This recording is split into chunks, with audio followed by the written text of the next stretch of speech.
Hey guys, how's it going? This is Night Sky. I'm going to be running through 3 matches I played recently with the IG-YZZ list played by Blair, Bunke in the TC finals recently. When I look at the list, I liked it immediately.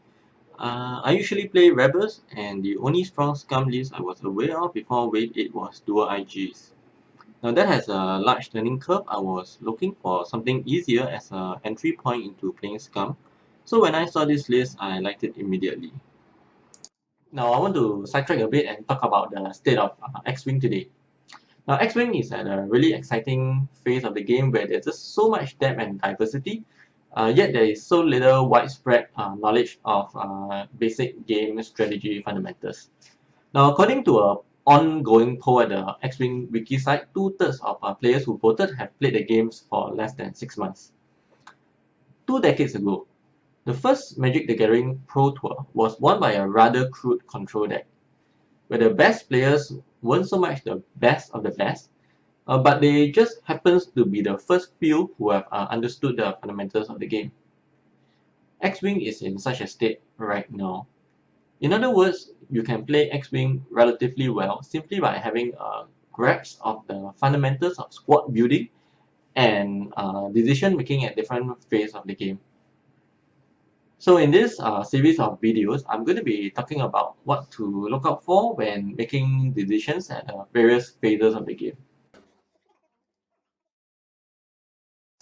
Here I'm playing a Cantina Brawl match, which is a local 18-player round-robin league played over 3 months against a Scum Swamp with a lot of cheap, squishy firepower and Tokyo to make his firepower turns on before I can squish him. My IGB is armed with Predator, HLC advanced sensors, inertia dampers, and the obligatory auto thrusters for 52 points. The advanced sensors and ID upgrades are chosen to maximize my ability to engage safely turn after turn, while HLC and Predator maximizes my damage output. Auto thrusters is so powerful that its inclusion needs no explanation at all. Even though I copied this squad, the upgrades on the IGB were chosen by me because by the time I borrowed an IG to fly this list, I have actually forgotten Blair Bunke's upgrades on his IG. But now that I check, I'm actually happy to learn that he chose the exact same upgrades as I did. Now Advanced Sensors has really good synergy with the Z's and Y's in front of it because you can just take a token and bump. This is on top of the boost K-turn S loop sequence that is so important for re-engaging with the rather clunky arcs on the IG. For ship placement, I chose to place my ships on the side with more asteroids, reasoning that his Kirak Swarm is more affected by asteroids than my IG. I could have placed my ships in the middle, but I did not. My plan was to trade ships until I have an IG against as few of his ships as possible. Having higher pilot skill, Predator, and a maneuver dial that is enhanced by advanced sensors, inertia dampers, I feel that I am able to beat 2 or even 3 of his ships in the endgame dogfight, especially if he is poorly positioned. Unlike some of the games when my opponents were just randomly moving ships with no actual strategy, my opponent here is a very competent player himself, and he is not going to let me walk away with such a straightforward game plan. As a result, we have a really intense and memorable game. The game is underway. Someone wants Tokyo Marks dead and has employed an IG-88 assassin droid to get the job done. Now since he placed his ship some distance apart, I chose 3 forward to close the gap and squish the Kirats as fast as I could. The IG's move was 2 forward because 2 forward on a big ship moves as fast as a 3 forward on a small ship. After surveying the final placement, I have decided to choose a boost maneuver. One of the reasons for choosing a boost maneuver was the movement of his Tokyo away from the battlefield. Now clearly my opponent is trying to do some complex combination of maneuvers for his approach play, and I wanted to force the combat before he has time to set up his approach play completely. On to round 2, and I have chosen another set of 3 forward maneuvers for the same reason as the last. On hindsight, I should actually have chosen 2 forward or 4 forward. Can you see what's the problem Now, if you notice, there is a small rock that is blocking my ability to do a hard turn the next turn. Now, this is the perfect time to talk about a very important part of X-Wing strategy, which is the pre-combat phase or the approach play. What makes a good approach play? If you look at Paul Heaver's games, you will realize that he has this amazing approach play. Now, I have watched many of his games, and at least half of his games are won effectively by the time he enters into the first round of shooting. Now, this is a big part of what makes him the 3 times world champion. There are many good players who have innate understanding of good approach based on their experiences, but they may not be able to say it in words. So this is actually what I'm trying to do here. I'm trying to find some words and develop a so-called theory of approach play that will give us a framework for understanding why some players are better than others. Now, there are many ingredients that makes a good approach, and it goes without saying that the end goal of a good approach play is to enter into combat with more ships shooting at the right targets than vice versa. Now, but how do you achieve that?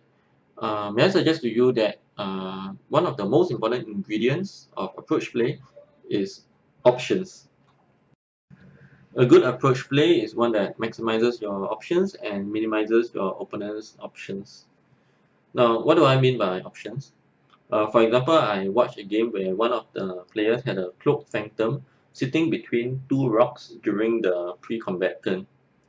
Now, this makes it very easy for his opponent because he can only decloak in a 2 forward position if he wants to decloak at all. Now, with so little options, all his possible positions can be easily covered in a kill zone by his opponent. This is exactly what happened the next turn. His opponent covered his phantoms and position in the kill zone, and the phantom's poor approach play deprived him of options, which then allowed his opponent to engage him in an advantageous position. Even though he did not lose his phantom, but he entered into combat disadvantage, having the phantom taken more damage than it should. Now, in another game, I was playing the same IG-YZZ list against a list with Sunterfell and Darth Vader. Now, in the pre-combat round, I had the option, I kept my option open of turning my IGB either at Suntir or Vader. Now, on top of that, there was a rock that blocked the opposing Vader's 4 or 5 forward move to flank me on one side. Now, because there were so many options that he had to defend against, while there were fewer options that I had to take into account when I was thinking about the next move, he was not able to pincer me or flank me aggressively with either ship the next turn. He was forced to choose conservative move on the next turn. So in this game, I had a suboptimal approach play. And while this did not end up affecting the game drastically, there could have been another scenario where blocking my own sharp turns could have cost me dearly. So I want to propose that for a start, as a baby step for building up a framework of X-Wing strategy, I want to suggest that a good approach play is one that gives you more options. So I tried to do a combination of 1 left bank and 3 left sharp on my Z95s, and I found out that it results in a bug. Now, even though this is a league game with prizes and stuff, it's actually a very casual game, so we call it a brawl. So I don't pre-prepare my games, I just use the game to experiment things and learn new things about my formation. And so this is something I learned from this game, and as a result, I've actually made a slight change to my formation for future games. Now, if you want to, let me know in the comments. I'll make a video about this particular formation for the D95s, Y-Wings, and the IGs, and how it works, why I chose it, and stuff like that. As you can see, my opponent has executed a 5k turn with his Kirax fighters.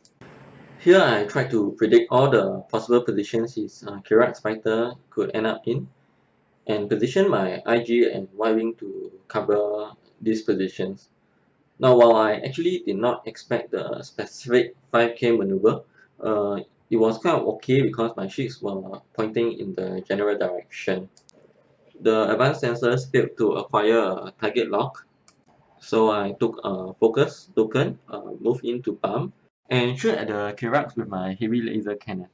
A Predator and Focus has an average of 3.8, and I rolled 4 hits after using my Focus.